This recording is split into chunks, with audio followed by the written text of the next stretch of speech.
Ever wondered which is better, coffee or tea? Working from home or the office? Waking up early or hitting snooze? Versus what?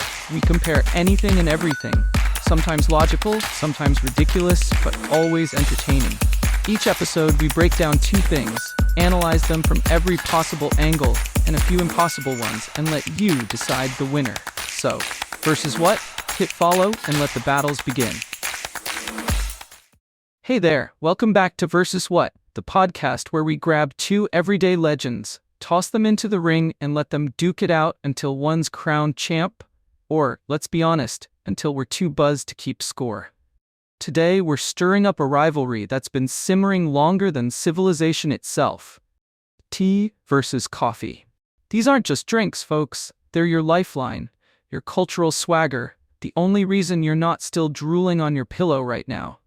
Whether you're a 25-year-old matcha obsessive in Osaka, a 35-year-old espresso fiend in Barcelona, maybe a 40-year-old chai devotee in Delhi, or a 50-year-old black tea purist in Edinburgh, this episode's brewed just for you. We're diving deep: origins, science, taste, culture, health, and a grand finale to settle it all. So grab your mug, or heck, your teapot, we don't judge, settle in, and let's see which beverage takes the throne.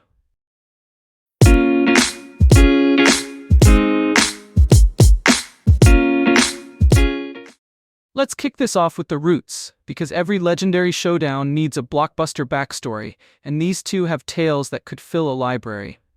First up, tea. Picture this: ancient China, around 2700 BCE. Emperor Shennung's out in the wild, boiling water because he's paranoid about germs. Legend says he wouldn't touch a drop unless it was pure as gold.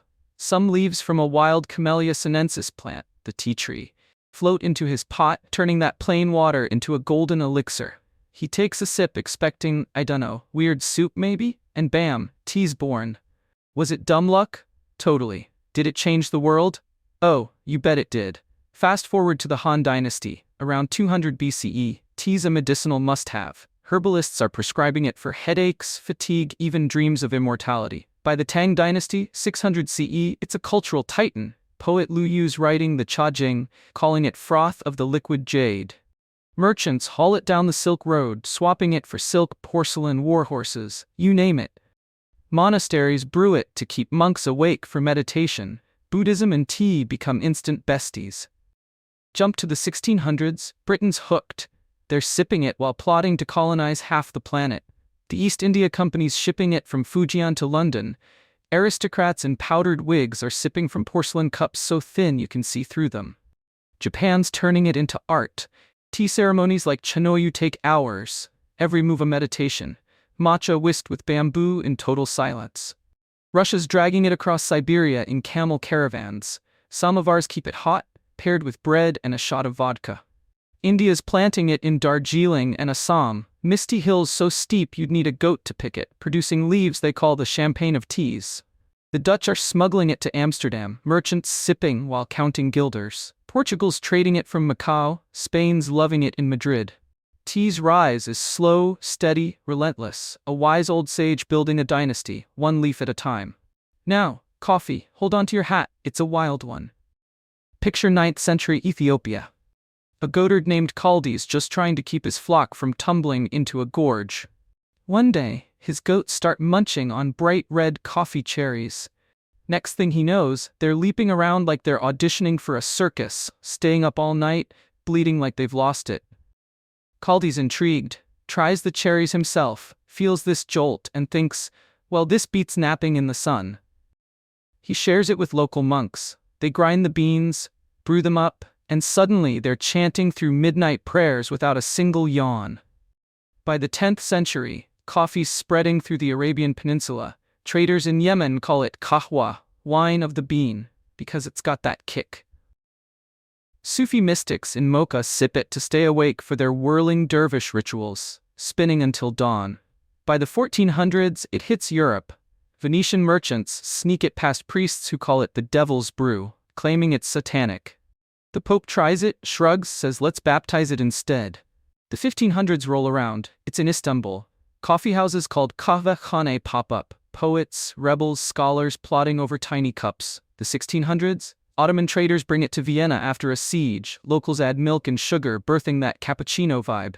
The 1700s? Total takeover. Plantations sprout in Brazil, Java, Haiti, Colombia, fueled by explorers, pirates, and, grim colonial slavery. France's King Louis XIV plants a coffee tree in his Versailles greenhouse, gifting seedlings to the Caribbean. The Dutch grow it in Ceylon and Indonesia. By 1720, they're shipping it from Suriname to Amsterdam. Pirates raid Caribbean shipments. Coffee's worth more than gold doubloons. Britain's coffee houses turn into stock exchanges. The London Stock Exchange starts in one. Coffee's not a drink, it's a caffeinated wildfire tearing through history.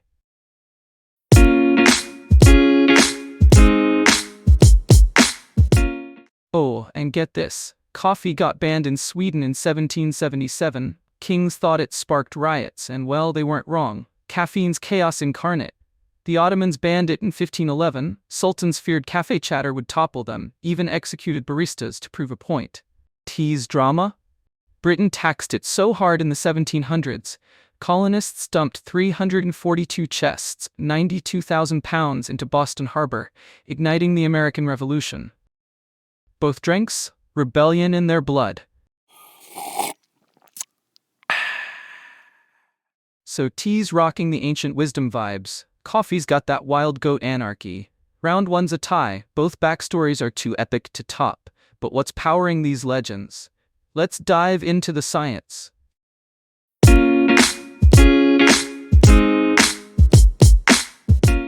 Alright, science time, don't freak out, we're keeping it fun, no lab goggles needed. Tea and coffee? They both run on caffeine, that magical molecule that tells your brain, sleep's cancelled buddy. Coffee's the heavyweight champ here. An 8-ounce drip coffee packs about 95 milligrams, light roasts hover around 80, dark roasts climb to 150 if you're feeling reckless. Espresso? A 1-ounce shot slams 65 milligrams into you faster than you can say double shot. How's it work? Caffeine sneaks into your brain, blocks adenosine, that sleepy chemical stacking up all day, and unleashes adrenaline and dopamine.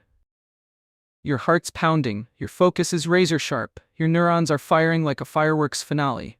It peaks in your blood in 30 minutes, rocket boost activated. Great for sprinting through a deadline, dicey if you're prone to anxiety. Tea's lighter, but oh, it's sneaky. Black tea, think English breakfast, Assam, or that smoky Lapsang Souchong, brings 40 to 70 milligrams per 8 ounces, a gentle nudge to get you going. Green tea's at 20 to 45, sencha's low, matcha's higher because you're drinking the whole pulverized leaf, not just steeping it. White tea's a soft 15 to 30, silver needle's delicate as a whisper. Herbal teas, chamomile, peppermint, rooibos, hibiscus, zero caffeine, just cozy vibes and placebo power. Tea's secret weapon? L-theanine, an amino acid that pairs with caffeine like a chill co-pilot. Studies, like one from Nutritional Neuroscience in 2008, say this duo boosts alertness and calm at the same time. A 2017 Journal of Clinical Biochemistry study doubles down. L-theanine smooths caffeine's edge, keeps you steady. Coffee's a fire alarm blaring in your skull. Tea's a soothing voice saying, let's crush it without losing our minds. Tea's buzz takes an hour to peak, but lingers longer. Less crash, more glide.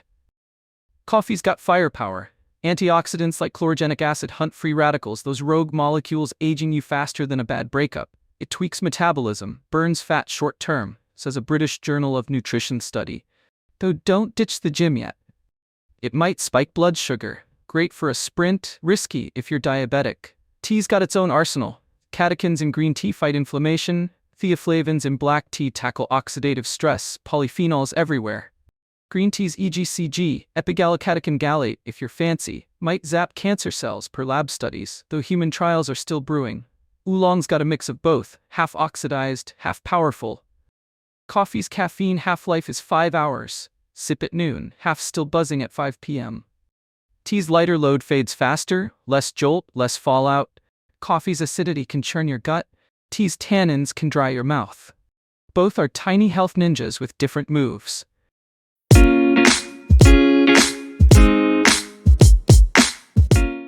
Coffee's that pal who chugs 5 shots and tries to bench press your car. Wild energy. Tea's sipping quietly, solving a crossword, Still schooling you at trivia? Smooth operator. Which one's running your day? Coffee's the caffeine overlord. Tea's the Zen master. Science hands them both medals. Your vibe picks the MVP. Next up, taste. What's tickling your palate?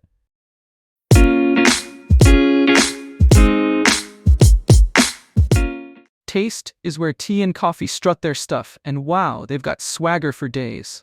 Coffee's the brash loudmouth, bold, bitter, unapologetic. Black coffee's got that roasted punch, like a barista yelling, rise and grind.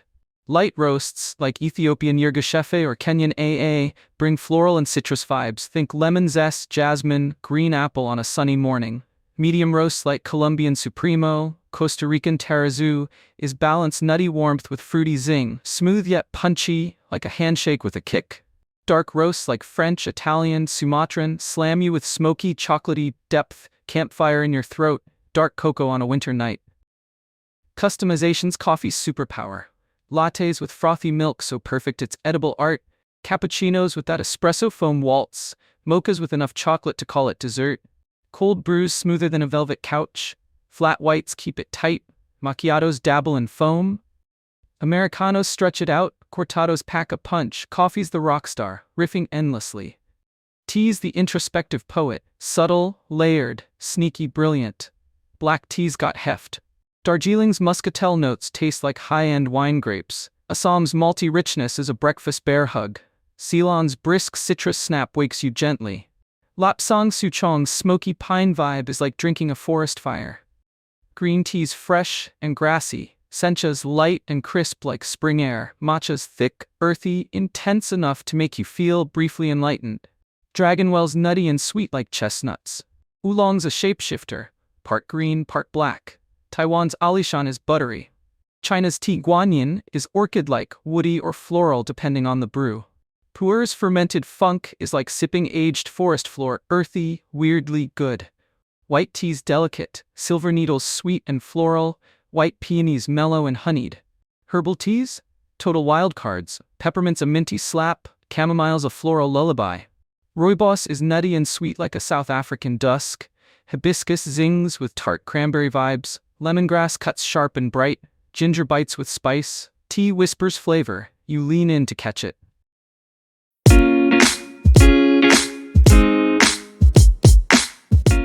Oh, check this. Coffee's priciest, Kopi Luwak, comes from beans digested by a civet cat. $600 a pound because some folks love a bizarre flex. Tea's champ? Da Hong Pao, rare oolong from Wuyi Mountain, $1,000 per gram, enough to buy a small island. Tea wins the luxury crown, more layers. Coffee's acidity can zing or burn, great for complexity, brutal on sensitive stomachs. Tea's tannins give that dry, puckery feel, elegant until you oversteep and it's like chewing bark. Prep's a saga, coffee's fast. Grind beans, run a drip machine, 5 minutes. Press a French press, 4 minutes. Pull an espresso shot, 30 seconds. Brew a pour-over with a Chemex, 3 minutes. Tea's a ritual. Water at 175 degrees for green, 185 for white, 109 degrees for oolong, 212 degrees for black. Steep times from 1 minute for whites to 5 for blacks, 7 for pu'er if you're hardcore. Mess it up, you're sipping regret. Coffee's forgiving, tea demands precision. Texture? Coffee's got body, espresso's thick like syrup, drips lighter, cold brew's silky, nitro's creamy. Tea ranges from matcha's velvety heft to herbal's watery calm, oolong's oily smoothness to green's crisp bite. It's a flavor war with no surrender. Coffee's the taste explosion, tea's the flavor whisperer. Round three's a deadlock, your tongue's the jury. Now let's zoom out, culture. How do these drinks shape the globe?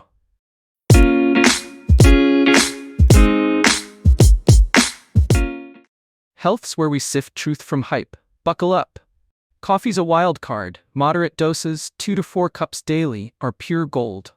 Studies like a 2017 Annals of Internal Medicine paper link it to lower risks of Parkinson's, Alzheimer's, type 2 diabetes, liver cirrhosis, even colorectal cancer.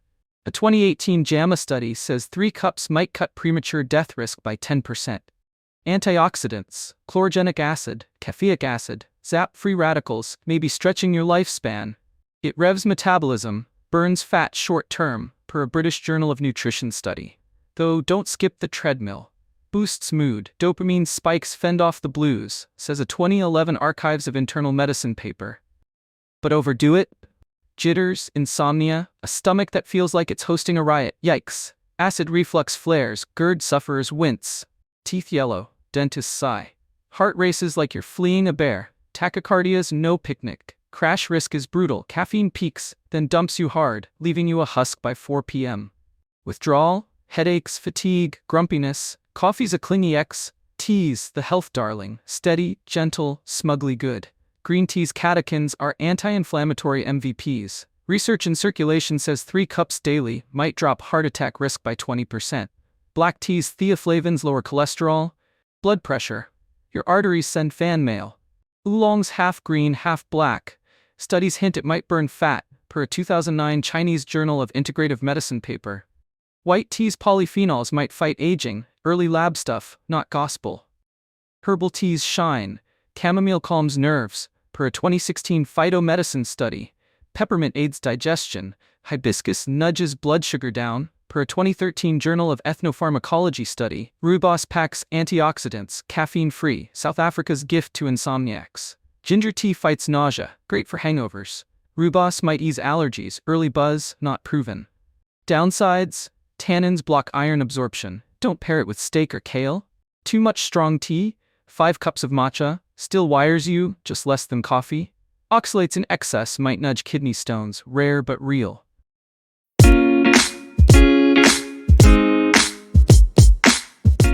Oh, listen, coffee was the devil's drink in the 1500s. Pope Clement VIII tasted it, said, "This slaps, let's keep it." Teas dodged that scandal, saintly since Shen Nung. More scoop, coffee's acidity triggers GERD, sensitive guts beware.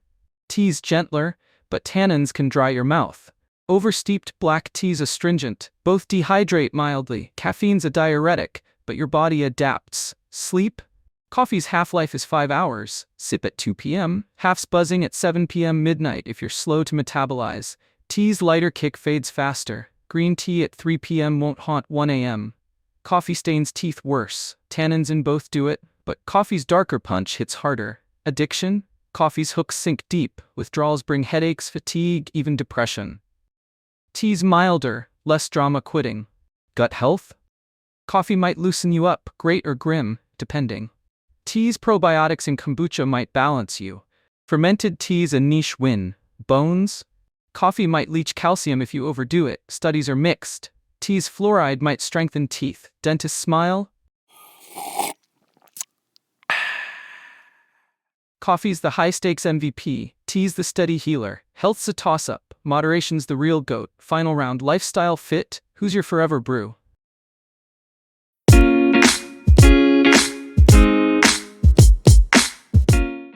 Time to call it. Coffee or tea, who's your soulmate?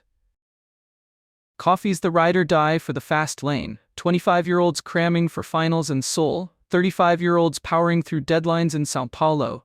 50-year-olds juggling boardrooms and soccer practice in Chicago. It's the jolt for 6 a.m. wake-ups. Tokyo commuters chugging it on the subway. Fuel for late-night X-rants. New York creatives typing manifestos at 2 a.m. The hype man when your energy's tanked. London execs slamming espressos before a pitch. Espresso's instant, 30 seconds at a cafe counter. Cold brew's portable, grab it and bolt, perfect for LA traffic. Drip coffee's your desk buddy, keeping you sharp through spreadsheets in Berlin. Americanos stretch it out for slow sippers. Cortados pack a punch for quick hitters. Lattes comfort the weary. Coffee fits the grind like a glove. Hustlers, night owls, parents surviving chaos, it's their lifeline. But it's needy. Crash risk looms. Mugs stain, your dentist sighs, too much leaves you vibrating like a broken robot. Addiction's real. Skip a day, and you're a grouch with a migraine. Coffee's intense, love it or fight it. Tea's for the chill seekers, the dreamers, the I've got time crowd. 30-year-olds journaling with Jasmine Green in Cape Town. 40-year-olds unwinding with Earl Grey in Vancouver after a soul-crushing shift. 50-year-olds sipping chai in Mumbai to cap the day. Tea's a shapeshifter. Hot for winter nights in Stockholm, iced for summer picnics in Sydney, spiced with chai masala in Bangalore, or plain as a minimalist's dream in Copenhagen. Matcha's a morning ritual. Osaka artists whisking it with focus. Chamomile's a bedtime hug. Toronto insomniacs drifting off. Oolong's a midday muse, Taipei writers pondering over it, green tea's a health kick, San Francisco yogis sipping it post-flow, steep it wrong? Still drinkable, overbrewed coffee's a crime scene.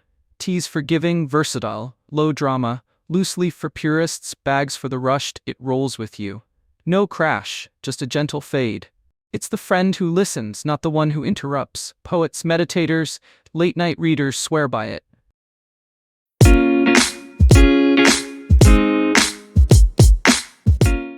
Coffee's the alarm clock screaming in your ear, get up, loser. Tea's the weighted blanket whispering, you're enough, babe. Why not date both and live a little messy? Our verdict: coffee owns mornings. Nothing beats that rocket fuel for bleary-eyed warriors worldwide. Tokyo commuters, New York execs, São Paulo drivers, coffee's their jetpack. Tea rules afternoons and nights, smoother, wiser, kinder to your soul.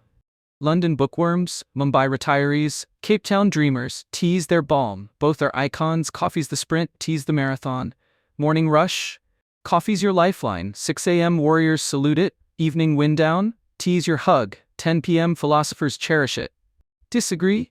Roast us on YouTube, we're Versus What, and we thrive on the chaos. That's a wrap on Versus What, tea versus coffee, the ultimate brew brawl. What's your winner? Hit us up, subscribe, and tune in next time for another wild face-off. Sip smart, stay curious, and keep the debate percolating. Cheers.